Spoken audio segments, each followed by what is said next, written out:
Well, hello everyone, and welcome to today's edition of Beyond the Ordinary Show. And this is going to be a pretty amazing call, y'all. Um,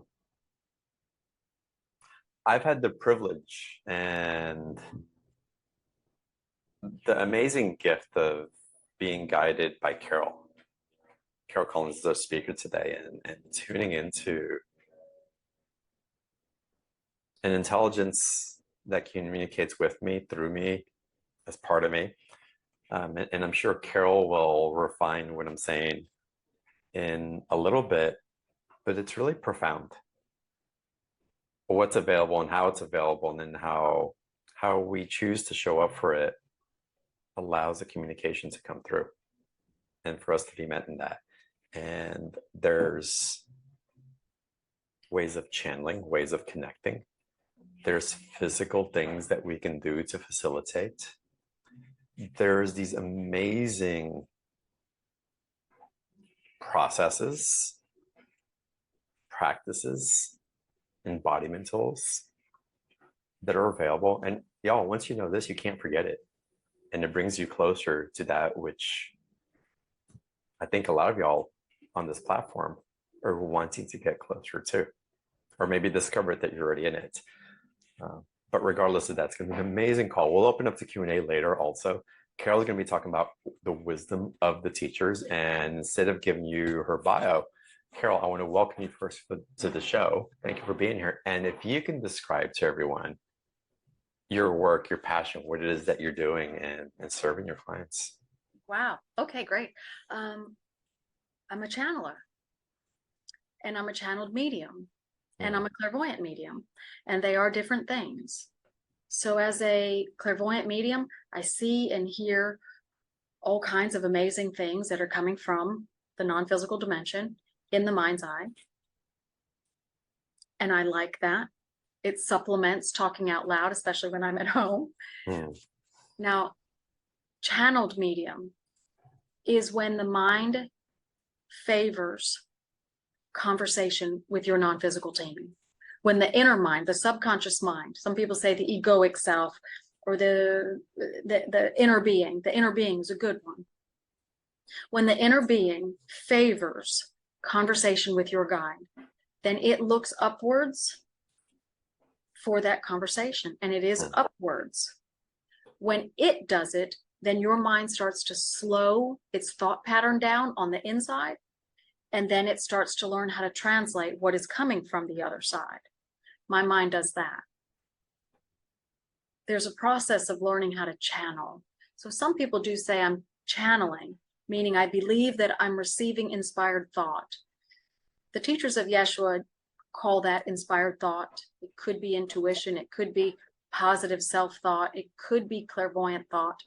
The way they describe channeled or channeling is when the mind no longer has to stop and place the words or the thoughts in the mind's eye. It just says, I love where the conversation is coming from. I trust you completely. And now I'll say the words out loud. So that's what I do. The words come flowing out loud. Now, a channeler is someone who has a specific topic or subjects that the non-physical team decides to teach. So they teach the essential material. It's 4 different topics. The way they describe it is every true channeled person has one of these 4 topics, at least one of these 4 topics presented in the material that they teach. Law of attraction mostly. So pillar 1, everything consciousness, who they are, who we are, and why we're having a physical life experience. What happens to your loved ones after they pass? Pillar 2, law of attraction, your thoughts create your future reality. Pillar 3, self-healing and all the ways to do it, which is what we're talking about tonight. And then pillar 4, unfoldment into your awakening. And you get a little or a lot, depending on how you embrace it. So I'm a channeled medium and a channeler, and they teach all 4 of those subjects through me. So pillar 3, give us the basics of that, and then let's dive in deeper. I love that. It's self-healing. It's healing the self, capital S.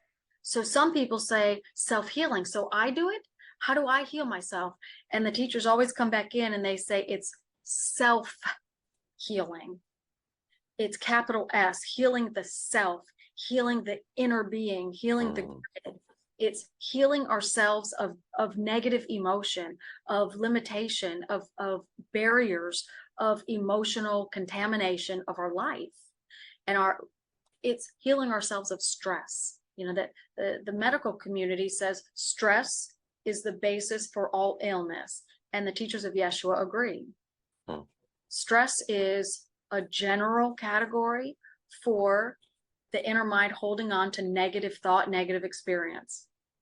And what the teachers do is they get way more specific, and they start identifying this ailment equals this thought pattern that you've had for too long. This anger that you're experiencing, this PTSD that you're experiencing, this inability to move away from self-inflicted thoughts or wounds is a pattern of thought that you've had for too long. And that pattern of thought is accumulation based, accumulate, and then you see it in your physical life. So every thought that you have is stored in what they call the grid. The grid is like an infrastructure container mechanism. So they go into that in the self-healing pillar, in that pillar of learning. But then they go further and they talk about what your guide does to reduce and dissect and dilute and then dissolve contamination of our physical life. Contamination is anything that's been negative, anything from ew, that's gross, to true anger and an experience where you've been devastated or embarrassed or ridiculed, or you just really had something not go your way, major disappointment. But major disappointment doesn't start off as feeling major. It starts off as a long ago experience where it was a little bit of disappointment, and then it's almost like reeling in a fishing line. You just reel it in and reel it in and reel it in, and more like it comes into your physical life experience. But what do you do with that reel of negative energy and negative thought and negative experience? You don't do anything with it except for hold on to it. That's resistance, and that's a barrier. That's an energy block that forms limiting beliefs, and it's where physical ailments come from. So what the teachers describe is what your guide is doing in your silent moments, and how your physical body can regenerate itself by using hands-on techniques. Some people call it ancient mudras. They like the term ancient mudras, and they are not modernizing the mudras, but they are modernizing the description and telling us what they do emotionally. A hand clasped on the neck removes thoughts of, I wish I didn't. Hand on the lower back is, I wish I didn't participate in. Hand on the outside of either knee is, please don't. So they go into that. So how many people can be healed or fixed by learning the phrases that have been bound up in your energy field? It's one thing to say I have anger or disappointment, but it's another to know where it is and to associate the different phrases. And that's what I love about Pillar 3. It's freeing. That is the freeing component. When Pillar 2 is law of attraction, the thoughts that you think are important, the words that you use and the phrases that you use are critically important. And when you combine that with energy techniques and knowing where the limitations are, where resistance is, where stress is found bound up in your energy field, then you combine those two, and now you know what phrases to step away from, what thought patterns to step away from. And then also, between meditation and hands-on techniques and all kinds of other techniques to, give yourself a fighting chance to recover emotionally. The right way to live your life, I think. Yeah, it's a beautiful way to live your life. And again, you're in a wonderful creation of what's possible. What does all this have to do with channeling, though? It's how the information is brought forward. So you know, channeling is opening the throat chakra, the heart chakra, the solar plexus in sequence. And when those three areas of the chakra system are open and clean continuously, then the ability to channel shows up. When the ability to channel shows up, then you have another non-physical teacher that creates the awakening. And then it's the blossoming has begun. And when the blossoming is well on its way, then channeling surfaces, and then you have powerfully positive information that comes through, and teaching. So when you get very skilled at channeling, then they decide what to teach out of the four pillars. And for me, I guess I just believed so long that they were perfect beings. I never believed in dark energies or dark entities or fallen angels. I've never believed that, and that's helped. And so my awakening happened very quickly, although much later in life. So, you know, my awakening, the way they describe it, it was gestating under the surface with all kinds of energy barrier on top. And it was not until I found silent meditation and removing myself from things that had been violent and had been, you know, sarcasm. There's just too much violence and sarcasm. When I decided to start eliminating that from my life and then added meditation, then the barrier to what had been formed underneath, the awakening had completed itself underneath, then all of my abilities just rose to the surface. And that was March 20th, 2019. So wow. 4 years ago. Yeah. Yeah. And they've written, you know, so many books and had so many classes and videos and interviews, and, you know, my life is completely different. You know, 4 years ago, 5 years ago, this was not even a dream that I had. When it showed up, it was surprising and it was delightful. And now I'm just so absorbed in their material. I think, wow, I just couldn't see my life as anything different now. Amazing. So let's get back to, and thank goodness you're doing this again, what you've helped me to open to and what continues to expand in that. It's quite profound. And the shifts and even the way that I'm communicating and how I stand for it. And it's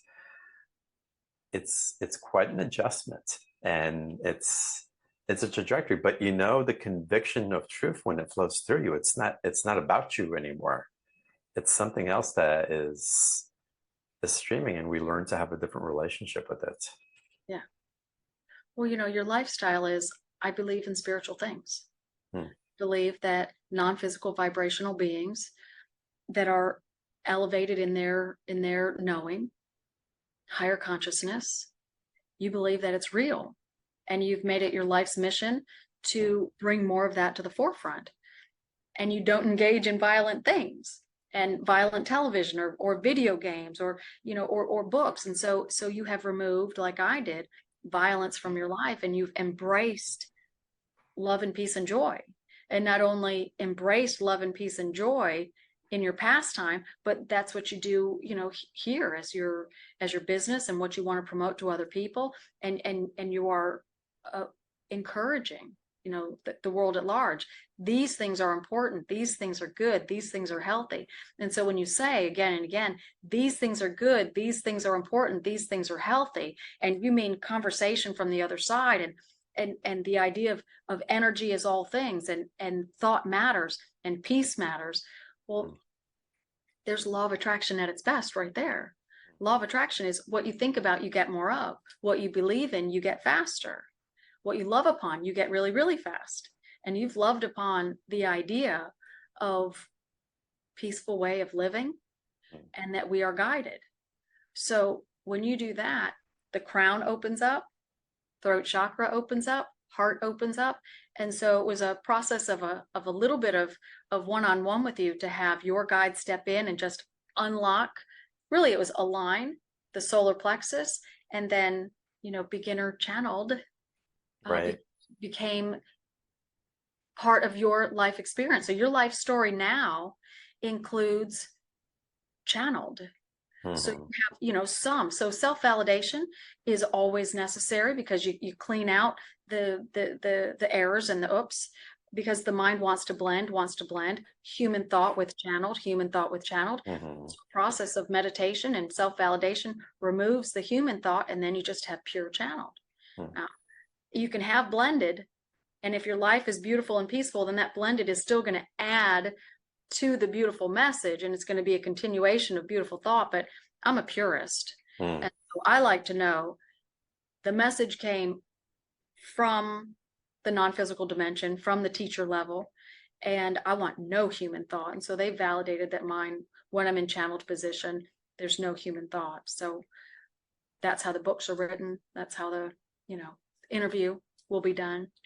But anybody that's stepping into channeled, or believe that they're channeling, pendulum is good, verify, and then embark upon self-validation, and it will get better and richer and deeper. And when it gets really, really, really good, then your non-physical teacher will simply decide if it's good enough for them to write a book. They always want to write a book Mhm. because they want to leave information behind. It's vibrationally, intellectually, and emotionally accurate. And we definitely need more of that. It's just Mhm. another way. When you read a channeled book, you are receiving vibrational accuracy. You're receiving healing by reading a book. And there's no easier way to receive healing than to sit down and read something that you're interested in. Mhm. So, Oh, amazing. So the healing, self-healing, self-healing. mudras, other ways that really facilitate, again, this aspect of what, and I love the way that you describe self-healing, healing the self, Healing the self. right? Yeah. Profound. What have you seen in people as you taught them these processes, and what can you share with us today on the call that the viewers can take home with them? Gosh. Minor correction. I don't teach. The teachers teach, and Mm, they use me as that human facilitator. They can't speak out loud without a human conduit to do it. So I say that's my part. And so it's partnership. It's a trust and practice, but it's just a trust partnership. So what have they done? Um, they bring out so much information, tips and techniques of different ways to bring peace and healing into your life, different ways to back down from negative emotion, different ways to what they call the flip-flop. You're experiencing one mood, one emotional mood, and how to move away from it quickly. You really can move away from it quickly. But it takes practice. So practice on easy things. They recently wrote a small book that's not going to be in publication until the fall, but it's all about vocabulary. Your vocabulary and your phrases matter. But what are some of the positives? Oh my gosh. Hands-on techniques with eyes closed has healed abdominal pain. I've had, different students or clients that have said, you know, my father had terrible abdominal pain, couldn't get rid of it, been to the doctor, nothing worked, didn't know what to do, had a reading with the teachers, and they told him exactly what to do, where to place the hands, left hand down, right hand on top of it. And his father did for about 35 minutes, and the abdominal pain subsided. He did it for about 2 more days, and he hasn't had that same recurring pain. mm, So pain can be eliminated. I had another woman recently, she got about a 3-inch gash on her leg, and she did the hands-on technique. She put left hand down, right hand on top of it, which is, your palms are important. Left hand down, right hand right on top of the palm like this, and put it over the cut, over the wound. And within about 12 hours, the wound had closed up and looked like it had been weeks old, and the healing was more than evident. She took a series of pictures and then wow. posted them as she was doing it. So it's healing of physical wounds, but as you're doing that, it's also healing of emotional wounds that Mhm. cause the physical wounds to show up. I could go on and on about all kinds of real life examples, but do you want to talk to them? Absolutely. Yes. All right, let's just do that. You start talking, they'll jump in and introduce themselves. All right, y'all. So here we go. We'll open up to Q&A in a little bit as well. But again, what comes through in the benevolence of how we can learn to interact and have a relationship with these energies, it's just profound. And frankly, it's how long have we witnessed each other through the pains we've experienced and what we've held and the trials and tribulations and even the joys and different aspects of it. But there's a mirroring that's happening as we're flowing into a capacity of understanding unity consciousness in a way that we haven't before. And that's unity consciousness of each other, but who and what else are we connecting with as well? What's possible from there? And all of that just excites me at this point in my lifetime and in this point in time right now. So Carol and the collective, thank you for being here. You're welcome, Yeshua, to speak. We say Yeshua because Carol's mind knows that one the most. We also say the teachers of Yeshua, and more people are just calling us the teachers. So we say we accept that name as well. There's 5 teachers here. We combine our thought, and then her high guide sends the information down through the dimensions where her mind finds it and then allows it to be spoken out loud. But there's 5 of us here. We're all the teacher level.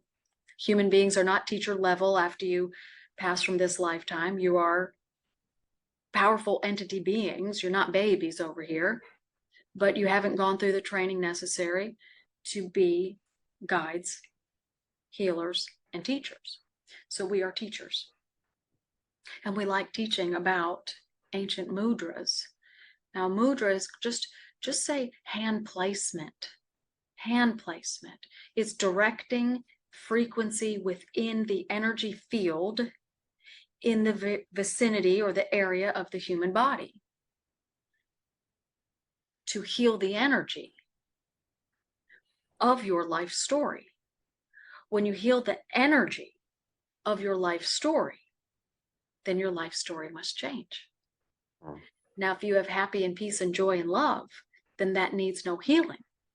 But when you have the opposite and you heal that, then love and peace and joy become amplified. So we are amplifiers. We like that. We're here to talk about anything you want to talk about, but we'll talk about hand placements. But let's start with this. Well done with your sessions. Well done with your sessions. That comes from your guide. You're doing very, very, very well. And being able to speak the words of your guide. And that is what's happening. The human physical body has decided to allow the words of your guide to be spoken rather than placed in the mind's eye. That's a trust level. Your higher self, your higher being is very well pleased with your life and where you're going with it. And this channeled beginner that you have embarked upon wasn't part of your life's plan, but you have it. And you'll know that when you step into non-physical life. People call that an Akashic. We call it moment point. It's the same thing. And it will be a highlight that you review and you'll be quite proud of it. You have soul family members that are quite proud of it as well. And because of this channeled beginner that you have stepped into, you have more and more and more of your soul friends and soul family members that are peering into your life to see what you're going to do with it. Just thought you might want to know. You've got a lot of cheerleaders on the other side. Everyone that steps into their awakening, we begin to watch you carefully. And we start to see what you're going to want to do with it. Do you want to use it publicly? Do you want to use it privately? Do you want to channel? Do you want to be a light worker? Do you want to be a medium? Do you want to have a book written or recited through you? And we see where your mind is going. When we talk about where your mind is going, we mean what thoughts are rising from the grid and showing up in your life's experience. And when the thoughts are right on key, then we amplify them. When the thoughts start to shy away, and let's say maybe you're, well, this is nice, but I don't want to use it publicly. Well, that's not a positive thought. So we clean up the thoughts, clean up the thoughts, clean up the thoughts that cause you to have a negative, in hopes that your mind will angle differently and then accept the art of allowing. We do capitalize it, but it's not unheard of for us to do that. We like to emphasize things, and in written form, you can emphasize things with bold and underline and capital. And so we do that. The art of allowing is the inner mind accepting conversation from beyond as real. When the inner mind accepts conversation from beyond as real and understand where the information is coming from, and that it is the benevolent realm, and there is no other realm, and we must say that there is no bad place, fallen angels, dark entities, there are none. When the inner mind accepts that as real, then the art of allowing comes into play. The allowing is allow us to speak out loud. That's the pinnacle ability that you will review after your life has completed. It's the pinnacle ability. Now, that pinnacle ability can be in infancy stages, or it can be in professional stages. And that just is life experience and where you go with it. Hand placements can help, but hand placements can also help grieving, wrinkles, ingrown toenail, bursitis, swollen ankles, arrhythmia, dementia. The stronger or deeper that a problem is, then the more needs to be done. So we don't say hand placements will remove dementia, but a certain amount of critical care that involves proper techniques of meditation, proper techniques of revitalizing focus that include hand placements for the right amount of time, can have remarkable results if there's enough lifespan left for the person. But a scrape or a gash on the leg, now that can be taken care of in a matter of hours. Eyesight is a difficult one because you use your eyes for the length of time that you're awake. So that's a difficult one because the inner mind is accepting deficient. For more hours in a day, then it's accepting revitalization. So things like the eyes and the ears, they're a hard thing to see evidence of healing, but done enough over time, you might. Bones will heal faster. Blood flow will move faster, but there's also some activities. And so we like to teach people the mudras, the hand placements, directing energy, your soul frequency within. They are helpful techniques. Your guide is the one doing the healing, but you all like to be active participants. If you had no desire to be an active participant, then you would get less done. You don't have to be an active participant with the hand placements, but if you are, then you will see more acceptance of the allowing. The outer body is what some of you call it. The energy field is what some of you call it. It matters not what you call it, it is real. It is real, it is real, it is real, it is real, it is real. And the inner mind is in the outer body. All life experience goes into the outer body first, where it accumulates to a certain degree, and when that degree has been met, person by person, then it spills over or bleeds over into physical life, and then you have life experience. So if you have an ingrown toenail, then you have an experience of doubt to a significant degree about the future coming to you. Phrases that people use. We'd like you to really think more about the phrases that you use and what does the phrase mean, and do away with colorful language to describe things, because you're harming the grid and you're harming the lives. Everything is solvable with enough lifespan and with enough attention to it. Everything. There are no spring and fall allergies. There's fear of the future. And it magnifies in the spring and it magnifies in the fall. Now, this is an easy one for everyone to understand. As the spring is here, as it is approaching, and as spring is here, you start to think about, what am I going to do in the summer? What about childcare? What am I going to do in the summer? Do I need a vacation? Am I going to have more money spent this summer? Do I have enough? How am I going to have enough? And so you start to have respiratory problems. Respiratory problems add to ear, nose, and throat. So then it moves up and up and up. Starts here in the chest cavity. Now, some of you have some coughing spells. That's very low resistance to what's coming up in the near future. Very, very high resistance. Not always financially, but it is a very strong contributor. When you have a fear of what's coming up, you start to have drainage in the nose. But you notice spring allergies and fall allergies because of the change of the seasons. And so you remark on that and you believe that to be. So then, as the seasons start to change, you start to gravitate. Law of attraction is at play. So now you got two things that are creating this problem that you have with the sinuses and the nose and the throat and the chest. But where does it stem from? Fear. Not worry about the future. Fear about the immediate future. And so fall is the same thing. You have the holidays and you're spending an awful lot of money in the holidays. But you also have your electric bills that are higher for major cities, states that are in the cold areas. You have bills that are surmounting. You've got vision boards at New Year's and you're not sure if you're going to be able to manifest your vision boards. It's fears of all things.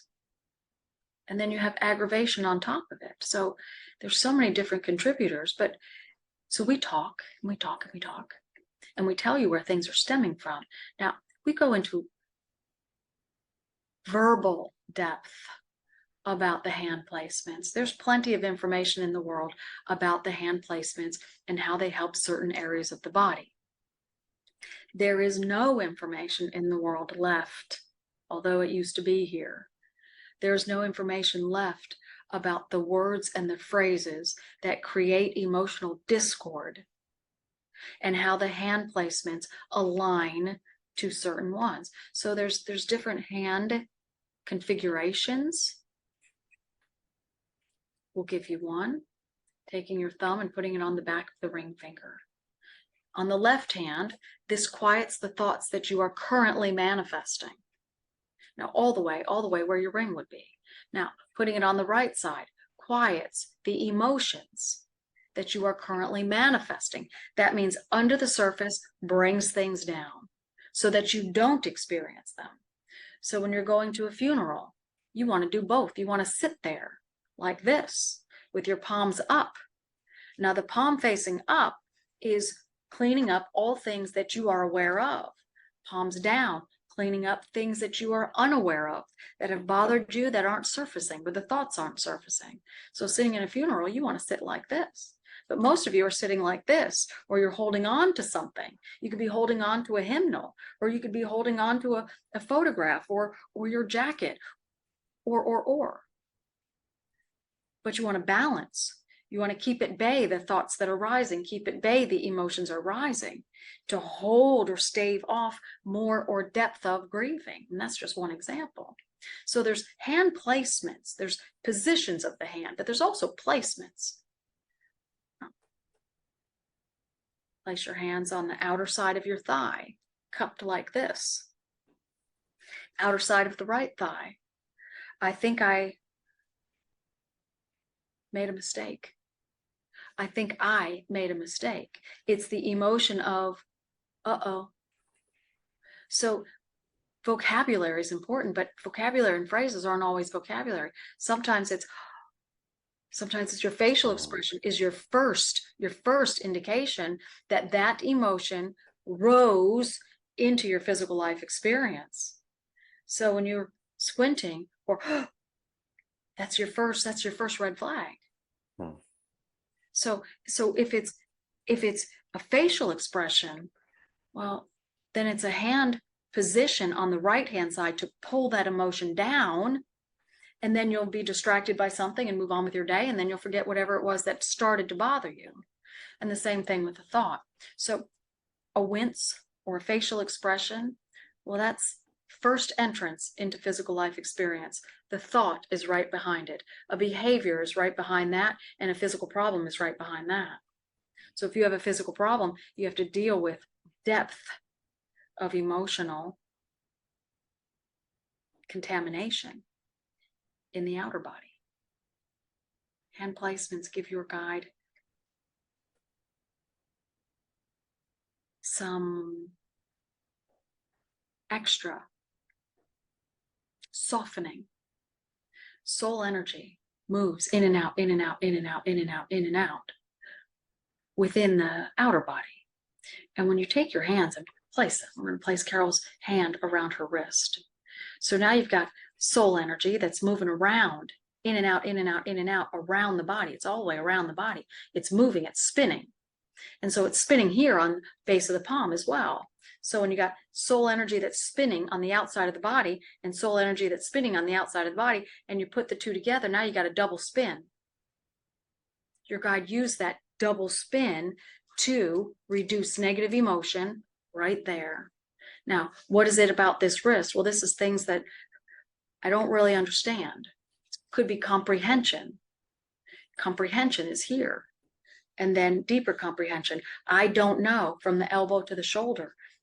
Physically, literally saying to yourself, I don't know. Well, I don't know. It's offhanded remark. Well, that offhanded remark gets added to the block of energy that's here from the left elbow to the left shoulder. So we have example upon example upon example upon example. What questions do you have? And let's get some examples cured. We'll get some examples. If y'all want to ask your personal questions, raise your hand, type your question into the chat box. So again, how does this relate to the third level? Again, why do we go through the levels? And can we skip from 1 to 3, go back to 2, or how does it work? Well, we say not 3 levels. We say 3 categories of learning, 3 subjects, okay. 3 pillars. So pillar 1 is who you are as a non-physical vibrational being and why you're having a physical life experience, how you move between the dimensions and why. What is your life purpose? Who is your guide? How do you become a human being? Those are all things in pillar 1. Pillar 2 is you create your life experience based on patterns of behavior, patterns of thought, patterns of being. Pillar 3 is all things to heal the outer body so that your life experience has happier things in it so that you manifest your life in happier ways. Now, pillar 4 is the awakening. We call it unfoldment, but it's your awakening into being able to communicate verbally with your high guide. 4 pillars of learning, 4 categories of teaching. Any non-physical teacher that speaks out loud through a human being teaches one of those 4 categories, although we have identifies the phrase, the essential material, but all non-physical teachers that speak out loud through a human being would, if presented with the material, would say easily, understood the question, we're teaching pillar 1, 2, 3, or 4, because they always work with the information that the human being has in their memory bank. We use their vocabulary, their phraseology, their life experience. So pillar 3 is healing of thyself, using soul energy within. You call it chi or prana, doesn't matter what you call it, source frequency. It's source frequency because it's pure, pure, pure frequency. And it has a healing effect on life experiences that are contained in the grave. All right, who has a question for us? All right, let's start. Well, first someone wrote in, they want to know what the mudra is for wrinkles. They said everyone must want to know. Well, that is one. So we're going to do something. Carol's not going to like it, but we're going to do it. We're going to put her closer to the camera. Please do forgive her nails. She didn't have time to get them done. She was awfully worried about it, but forgiveness is forgiveness. So here she is, 52 years old, and she's just starting to see some sagging, just starting to see some sagging. Now, we're going to show you. She's got a little bit of indent here and indent here. Now, we're going to show you this.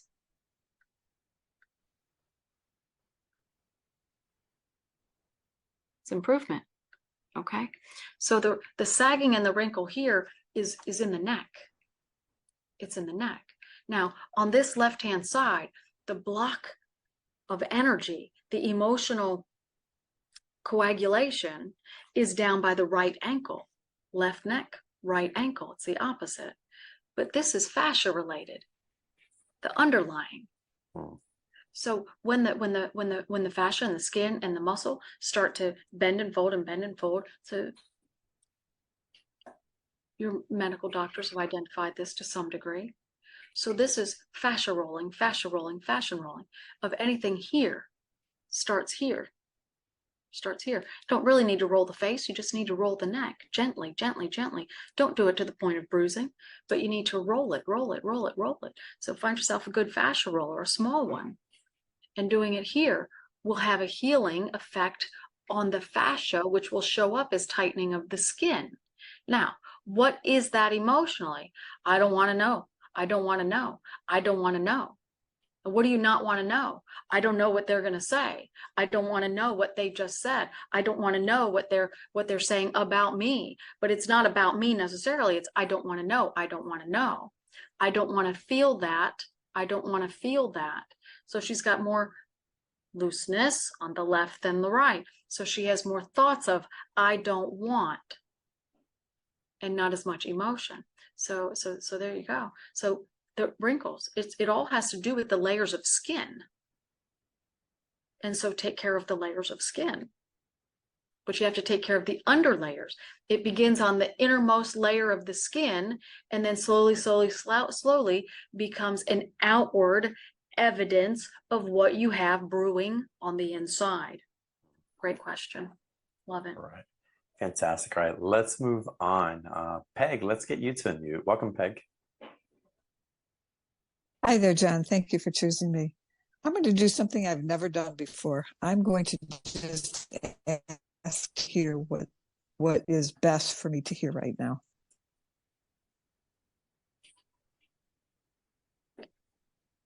Wow.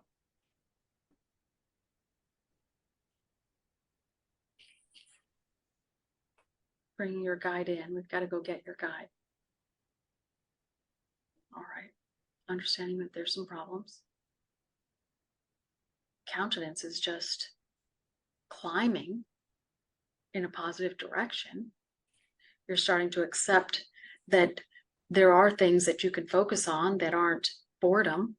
So you're recovering from, is what your guide is telling us now, that you are recovering from boredom. You're starting to find some, not quite joy or zest, but you're starting to have more of an interest in the things that you are reading and the things that you are listening to. Boredom, what does boredom do? Boredom shows up in many different things. So it's not just an elbow problem or a knee problem. Boredom shows up topic by topic by topic by topic. So boredom is contamination throughout the entire grid. So is worry. Those two, worry, boredom, strongly attribute to muscle spasms of any kind, which can be anything from soft hiccups to muscles aching. Minor spasm inside the muscle over time can create a sore muscle. Now, a sore muscle could bring your attention to the muscle, and then the ligaments start to be the next encountered. So tension, and it could be anywhere in the body. So we just ask you, where do you have, so boredom, recovering from boredom is what your guide is saying, but we can dive a little bit deeper if you want to talk about a physical problem. That'd be great. That was really interesting information. All right, let's focus on my neck and my spine. Your guide wants to tackle the neck.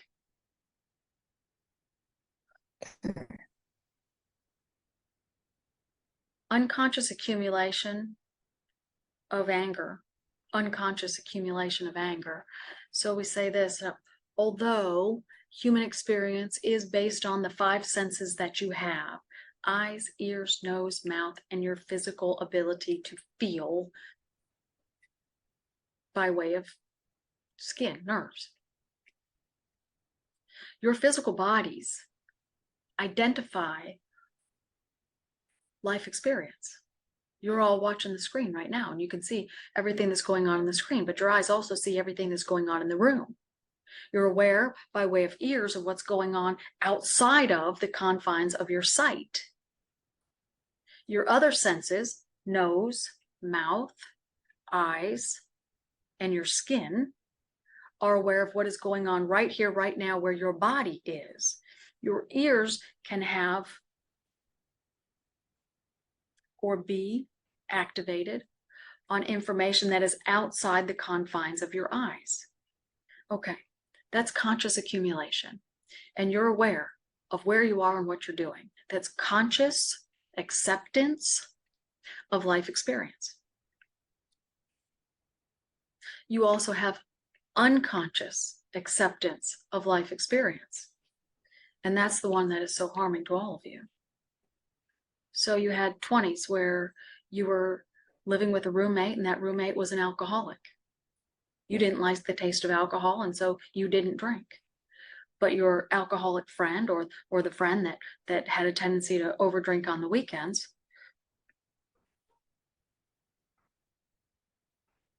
was an obnoxious drunk. And he or she was knocking things over and breaking things, and just a disaster of a mess of a person, and hangovers. And then life was not healthy, not peaceful, and not conducive to what you were wanting. Okay. 30s, you moved out, got a new roommate, and that roommate was very peaceful, but also an overeater. And so very clean, but the refrigerator was always stacked with food, and there was always garbage to take out. And they just ate a lot, and you couldn't fathom why they were eating so much. Binge eater, binge eater, binge eater. All right, moving on. Now 40s, you decided to move out on your own, and now you're by yourself, and now you're in a place that feels good, and you're doing your own activities, and for the first time in your life, you feel at ease. All right, so what do you have going on? You still have anger and disgust from your 20s and 30s. Unconscious accumulation, because law of attraction doesn't stop ever. Think of it this way. However old you are, what are all the moods that you have ever been in? What are all the moods that you have ever been in? You've experienced a lot of them. They're all active. And the unconscious part of you is still gathering more of it, more of it, more of it, more of it. So you haven't been around binge eaters since your 30s. And let's say you're now 70. It's been a good long time. All right. It's still on. Now, the unconscious part of you might not be finding binge eaters to add to life experience, but if you found it disconcerting, you had a lot of, I don't know why, or a lot of gross, that's gross, but it's a lot of, I don't know why, then it goes out and it just says, I have a lot of, I don't know why. I'm going to go find more, because that seems to be something that we're interested in. Whatever you accept in your physical life experience, you keep drawing more to you. Now, the speed of draw can slow down significantly, almost to a stop, but it will never stop. If you have experienced in it in your life, there is constant, albeit can be very slow, inching towards you draw, or it could be hand over hand absorption. So that's what all of you are dealing with, and that's what some of that is happening for you, my dear. And so that's meditation. That's silent meditation, not talking to your guide, not listening to anything. Silent meditation. We call it alpha banding. And that would be an excellent technique for you to reduce and eventually remove what you have going on. All right. Okay, that's wonderful. Thank you. Thanks for calling in. Mhm. Wonderful. Let's go to our next caller. Now, we have to get into special offer, y'all, because it's pretty amazing. But Christine, I'm guided to go to you. Welcome to the call. Thank you. I put two questions in the chat. One of them is I work with microcurrent and frequencies. And a lot of times when I'm working with people, I will use my hands, but I don't have any particular way of using them. And then the other, as far as, like she was showing with the ring finger and the thumb. And I was wondering, should I be using something like that? I always ground myself, but I was just wondering, what am I missing? Well, I feel like I'm missing something in what I'm doing. And I'm also... we're going to interrupt just a little bit. Okay. The guide is asking us too, not because we're being rude, but they do want to say they like who you are and they like what you're doing. You do have a mismatch of all kind of spiritual information. Yes. All spiritual information is not vibrationally accurate, but they do like what you're doing. So what do you do if you don't know where to place your hands? Well, you simply get your pendulum out and you draw the figure of a human being, or print one, front, back, left, right, and then you use your pendulum in the area of the chakra systems. So you identify, do I need to work on crown? Do I need to work on third eye? Do I need to work on throat, heart, solar plexus, sacral, root? Now you simply need to know where the boundary lines are. So we're going to say this for all of you. The energy field that you have is bigger than you. It's bigger than you believe it to be. It is above your head, approximately 14 inches, and approximately 14 inches below your feet. It comes to a point at the top and a point at the bottom, and it's all the way around, kind of like a Christmas ornament or an egg. It's widest at the sacral. It's about 6 feet wide. Now, when you're doing hands-on techniques, you come all the way down to the skin. You come all the way down to the skin because that's where your life experience is contained. So what you do is simply take a pendulum. In this session with this client, is the guide or the non-physical team preferring to work on, and then you identify which ones. They will tell you. And so let's say they're working on the throat chakra. Then you simply need to know where the boundaries are. Okay. So the throat chakra, below the nose, all the way to the clavicle. So that means on the face, all the way around, on the neck, all the way around, and on the top part of the shoulder, but all the way around. So you can simply use your hands, and as you see fit, or as you feel guided, move your hands and move your hands, or keep an eye on the clock so that you are using hand placements. Now, you can certainly ask your client, if they are willing, to simply rest their hands in a comfortable position in the area of the chakra system that that person's guide or healing team is wanting to focus on. Now, if it's the root, simply have them put their hands at the top of as far as their hands will go down the top of the thighs. If they have a shoulder injury, but the guide team is working on the crown, well, then don't ask them to participate because it might be painful to have their arm up. So it's always good to have them lying down. Now, for all of you, we'll just give you a real quick tutorial. Crown, bridge of the nose all the way up, third eye, top of the head, down to the chin, throat, under the nose to the clavicle, heart, middle of the neck, down to the center of the breast, solar plexus, above the breast, down to just below the base of the rib cage, sacral, about an inch above that, all the way to the top of the thighs, the root, just above the hip bones, all the way past your feet. But that's all the way around your physical body. That means if you're doing root, you've got a lot of area to work with. So if you're doing that type of pendulum work, then simply ask one more question. Are you working on thoughts or emotions? And if it's thoughts, then picture a line being drawn all the way down the body. Left-hand side is overthinking, right-hand side is overly emotional. So if the guide is working on thoughts that are contaminating the crown, then you're going to want hands-on things on the left-hand side. emotions that are contaminating the crown. Then you're going to want hands-on things, left and right, on the right hand side. And so then you get to practice with that, and you get to play with that, and you get to feel guided, and you get to make your diagrams, and then you get to show your diagrams to your clients. Now, if you do, if you do, then it's always nice to attribute the information from where it came from, so that other people can find the same information, and that would be us. Yes. Yes. Another question is, I also and Christine, before we go, I want to get into some special offers, but let's get you to ask your question, and then we'll pause it there, and I want to move on because I want to take some other callers as well. I was just gonna ask about the thymus gland and working with the thymus gland, because I find I'm having to work more and more with, I consider it part of the heart chakra, the thymus gland, in addition to the heart, but I'm finding I'm getting more and more people that are needing help with that particular area. And I was wondering if there was some sort of hand movement that I should be using on that area. Well, law of attraction is strongly at play. And because you have noticed it, you favor it, and you bring clients to you, and you're also offering it. But we do say this very concretely. The human physical body is not the chakra system. The chakra system is a non-physical structure that goes through the physical body.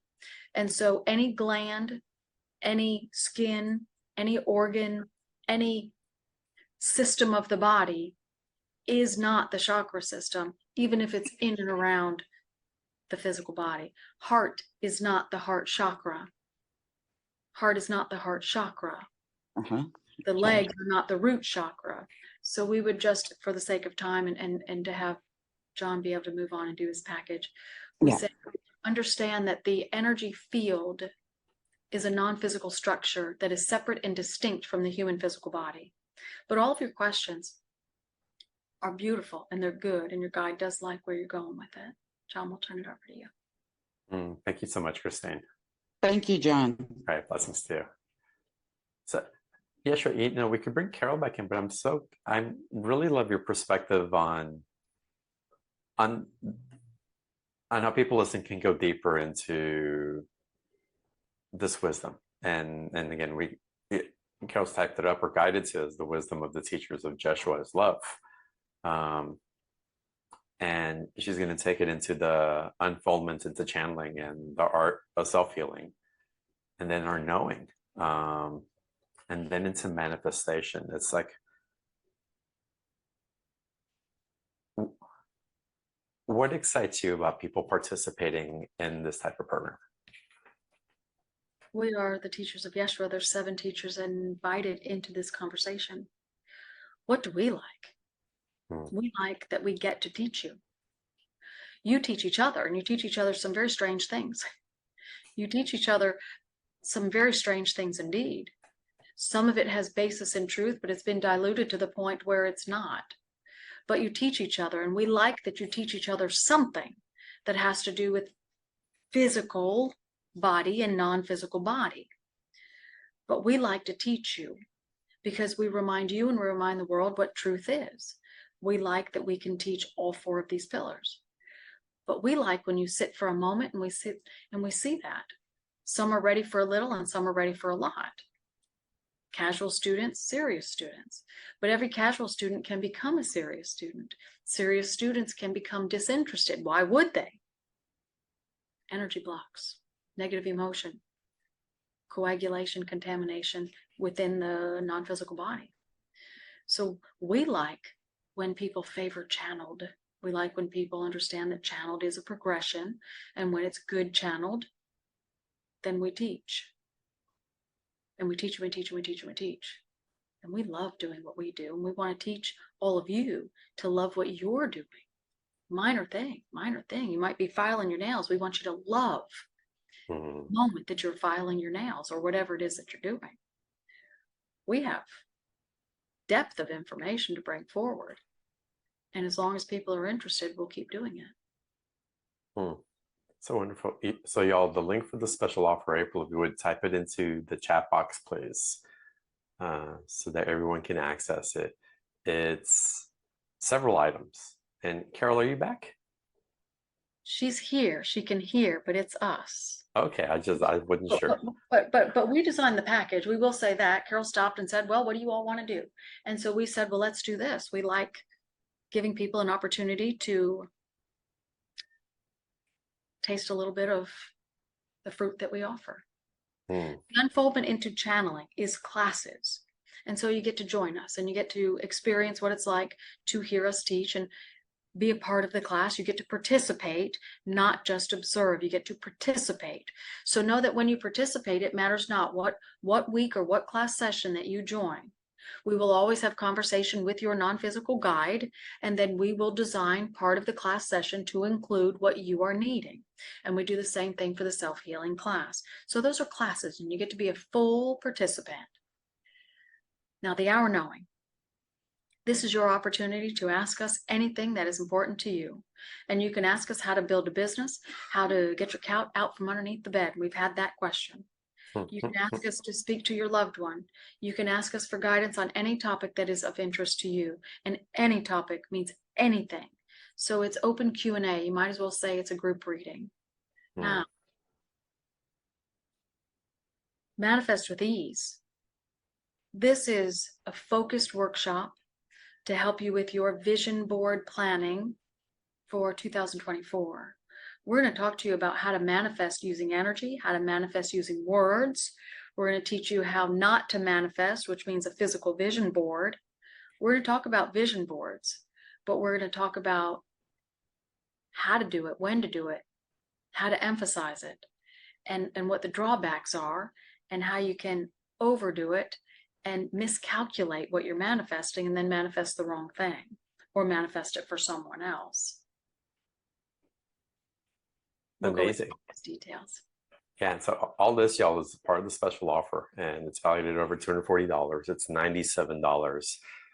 And more important for me is how effective this has personally been for me in the different ways that Carol has presented and Jeshua has come in and really guided me to tune into a way that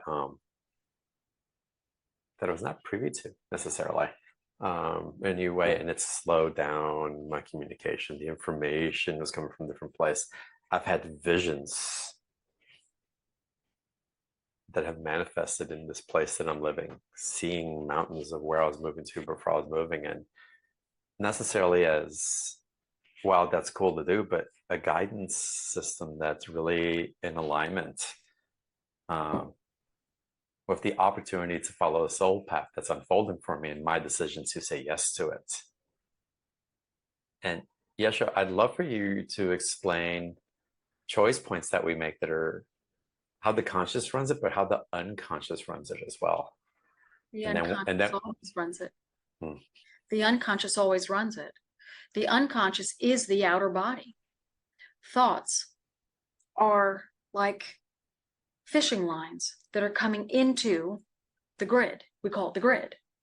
If you're here with us last time, we talked about the grid. The grid is the container system in the outer body. They're like fishing lines, and all of these fishing lines are pulling information into your life experience. But the fishing line only shows up after you've been exposed to something. So if you've been exposed to alcoholism, you have a fishing line that's drawing it to you. If you have a fishing line drawing it to you, then you get to decide how fast it draws. Now, alcoholism could be, I don't want that, I'm scared of that, or it could be the alcohol. It could be getting yelled at when someone is in that moment. But you, dear ones, you get to decide how fast or how slow to draw that new experience to you. That's unconscious draw. And that's when you choose. Do I choose to focus on it for how long? When you're ruminating, for how long? When you're thinking about something, for how long? When you're planning and you're sitting in indecision, for how long? All of those negative aspects of your life are reeling more of it in, fast or slow, depends on how long you have been doing that thing, or how deep the emotion is that you are feeling in the moment that you are experiencing it. We teach you all kinds of ways. The hands-on techniques are just one, but sometimes you need something stronger. You need attunements, or you need meditation. But you need to know that your meditation is doing the right thing. And mantra meditation is not it. When you are thinking, you are drawing thoughts to you, but your guide cannot get through that barrier of thoughts. You have to be in no thought zone. No thought zone. Powerful, powerful teachings that come through. Y'all, again, my time has been absolutely amazing. What's being taught is so empowering. And again, I want to invite all of y'all to participate in the special offer. Quite profound. It's weeks of calls. It's 4 items, but look at the different weeks and the dates that you'll be meeting and the recordings that you have, and then the live channeling sessions where you get to ask your question as well. That alone is worth the price. So again, it's $97 as a 2-payment option, y'all. And I recommend that you gift this to yourself and open up to what else is just right there for you, and really empower yourself in the most beautiful of ways. So again, the link for the special is in the chat box. And if you can't find it, you can always open up a new browser and type in beyondtheordinaryshow.com/Carol31 and the letter B afterwards. That'll take you to that same page. Yeah, sure. Can we go to another caller? Our time is yours. Let's continue.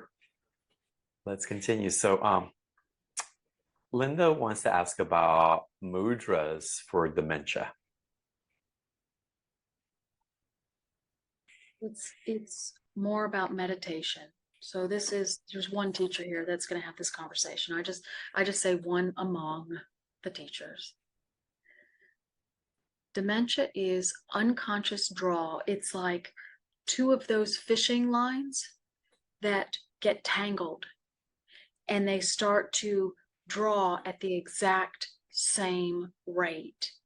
Now, this draw that we're talking about, all the thoughts that you are bringing into your outer body, it's individual lines of accounting, individual lines of information.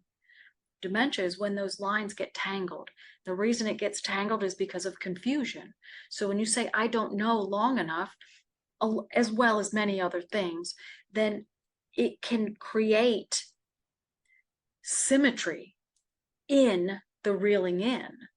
When there's symmetry in the reeling in, then too much of your focus is on unconscious draw instead of physical draw.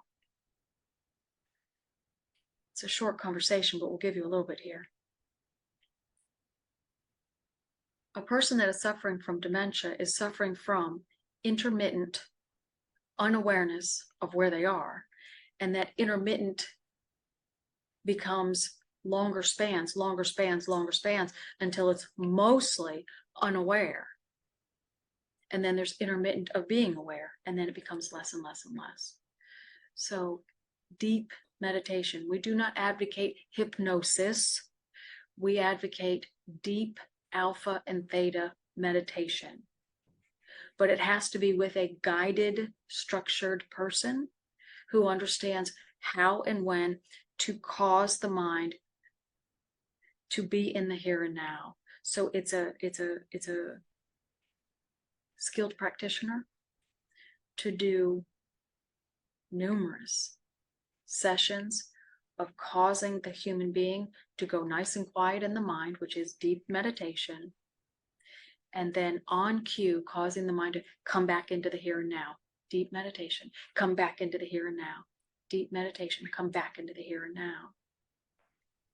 And the mind will learn to then reel those individual fishing lines. They will learn to reel at their own rate instead of erroneously moving using symmetry. Symmetry for the unconscious mind causes you to space out.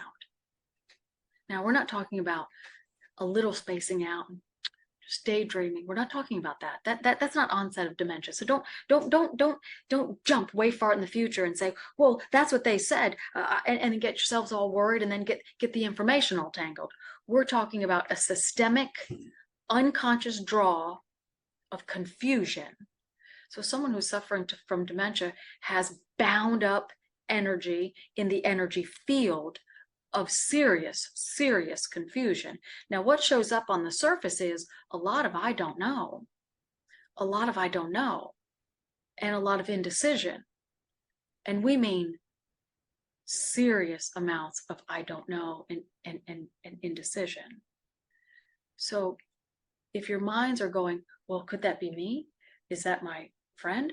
Well, we say probably not, because it's an undercurrent of both of those things gestating and then showing up very significantly further down the road.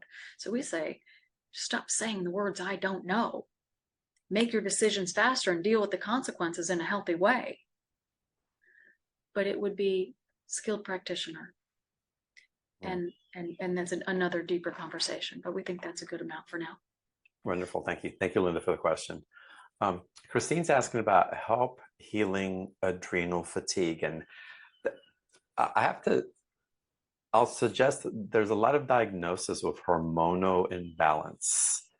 And I'm curious what your perspective is around that, because it feels like there's a deeper root than the hormones, but let's address the question as well, right? There always is, because hormones, or your adrenal glands, your physical body is the output of your input. And if your input is unhealthy, it will show up as a facial expression first, and then a conscious thought second. Now, a thought could be yours or someone else's.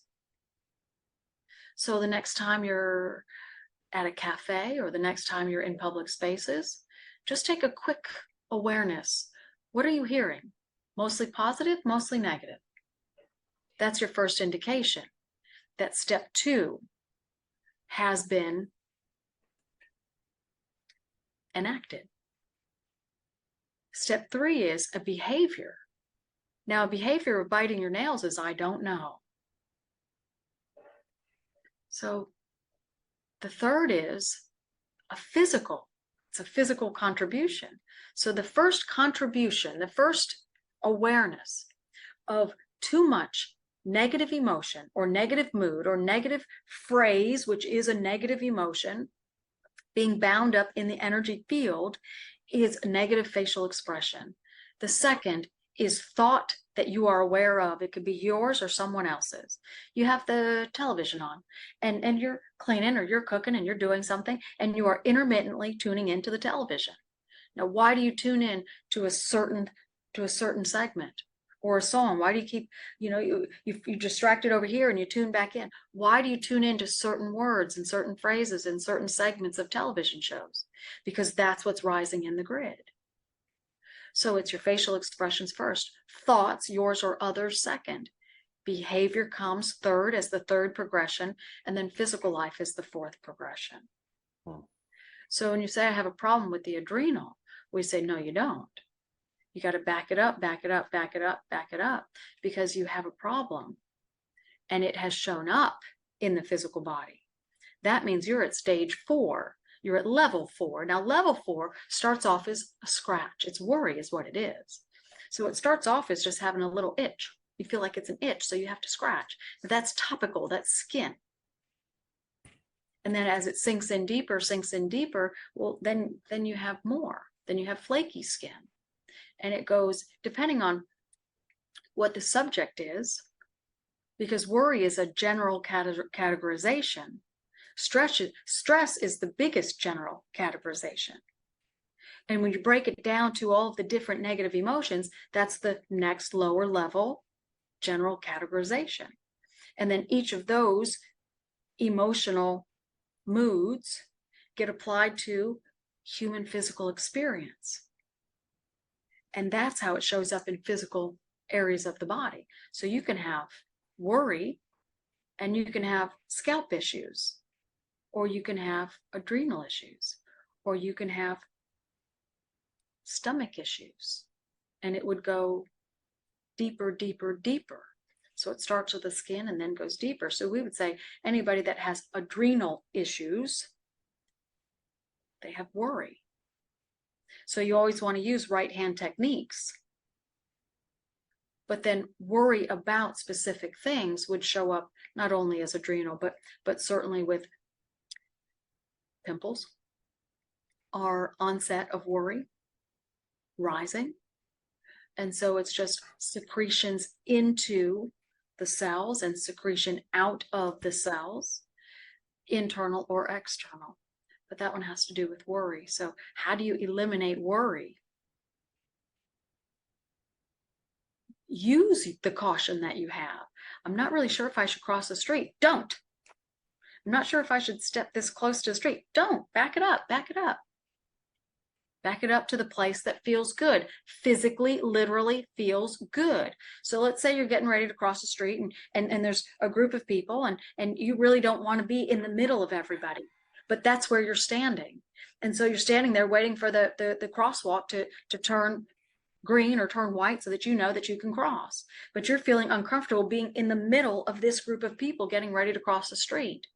The longer you stand feeling uncomfortable, you are accelerating worry. So back up, get out of the middle of the group. Now, if you go forward, you go in the wrong direction because you're going towards traffic. That increases fear. So you have to play it smart. Just back up. You'll still get across the street. Be friendly as you do. If you're the last person crossing, then just look up and make some eye contact with the people that are at the steering wheel and just wave and then hustle across. But if you're friendly, they'll be friendly back and not honk and scare you or be aggravated that there's one more straggler. So look up and be friendly. So whenever you're worried, add friendly to everything you do. Talk out loud more, say hi more, be friendly. Yeah. So let's apply the worry energy to finances, to relationship, to health. It's still the same principle. It's the same general category of stress. Mm-hmm. Worry. Now you can be worried and you can be frustrated and you can be aggravated and then you can be afraid and then you can have fear. Those are all progression of worry. They're all progression of worry. How does worry start? I don't know. It's being unsure. It's being unsure. I'm not sure. I'm not sure. So eliminate I'm not sure and use a different phrase. And maybe you don't have the answer. So what do you say? I don't have the answer yet. And eliminate I don't know. So being unsure leads to worry. And then it just cascades across life experience. And how can connecting to our channel help to bring in more of that resilience of confidence, more of the knowing rather than the not knowing? Well, not to split hairs here, but you don't connect to your channel. Thank you. Connect Yes. to your guide. Now, they are the ones that are channeling because they're sending information down through the dimension. So technically they are the channeler and you are the channeled being, but we don't confuse you. But there are some of you that are wanting I that. understand. Yes. Otherwise, we wouldn't bring that information forward, but there's some that are wanting it. So when you are connecting with your guide, your non-physical teacher, your higher power is the being that you are a part of. But when you connect with your non-physical teacher who is acting as your guide, your entire lifespan, there's not a second of any day that they are not aware of you and guiding you. When you are connected, well, you're a human being because you cannot be disconnected. But when you are in alignment with them, then you are always receiving some kind of intuited healing. And whatever is rising, they're drawing down. It's accumulation-based life that you're having. As you accumulate life experience in your outer body, then it shows up in your physical life. Initially, stage 1, stage 2, stage 3, stage 4. But stage 1 today, if you're afraid of the dark, then today, here and now, you might have stage 3, which is a behavior to need all the lights on. So the first occurrence today is not facial expression. The first occurrence was a facial expression.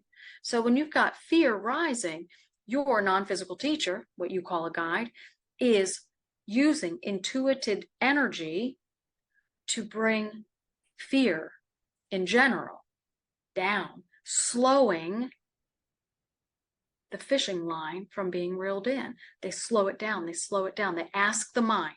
They ask the mind, slow, fishing line number 4, slow it down, slow it down, slow it down, slow it down. Something's coming up in your physical life experience. Slow it down, slow.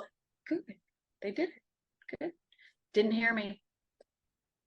They're afraid of the dark. So we're always asking, but the mind doesn't always recognize where the information is coming from. It ignores us plenty.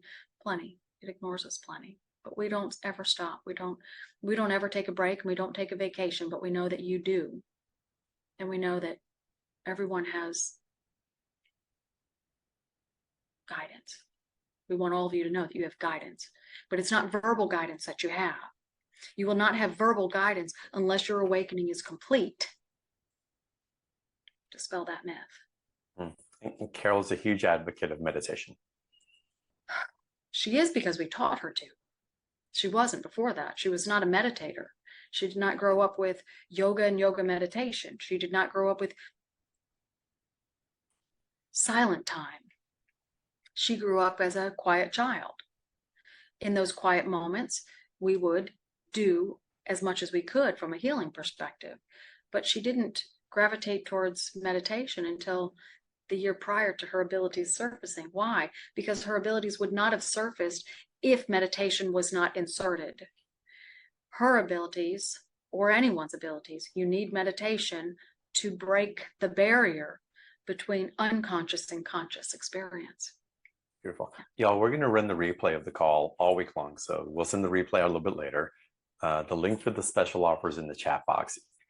Go deep into the special offer. It's, again, I cannot recommend this enough. I want to end the call with the topic of meditation, because there's so many different ways to meditate.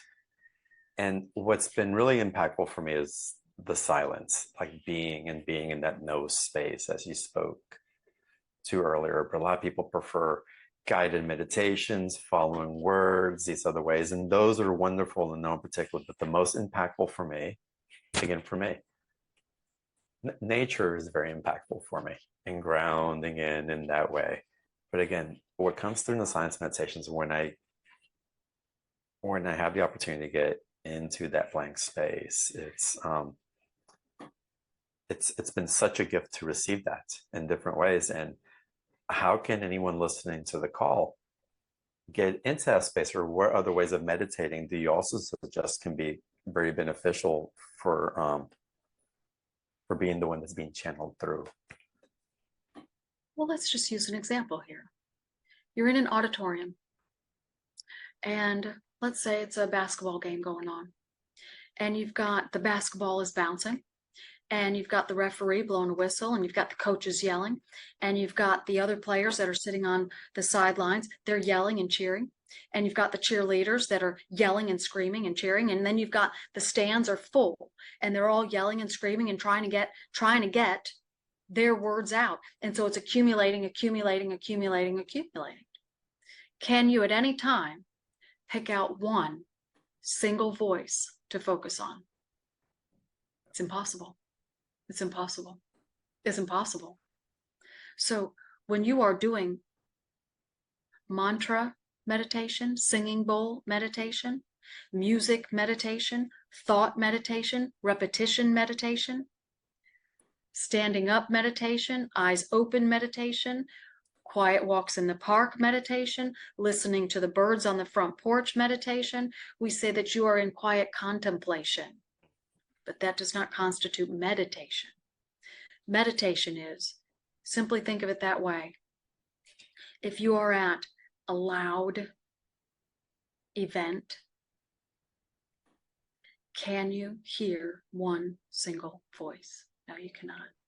So be in a place where there is quiet. If there's lawnmowers and heavy equipment outside, and there's a lot of construction noise, it's not a quiet place. Wait until later or get up earlier. Quiet environment. Use some noise canceling headphones. Perfect for those that are living in city boundaries. And you're trying to offer the inner mind the egoic self the opportunity to listen to one beautiful voice. But it's not words. Don't misunderstand us. We're using an analogy here. You're trying to give it the opportunity to feel one frequency of healing.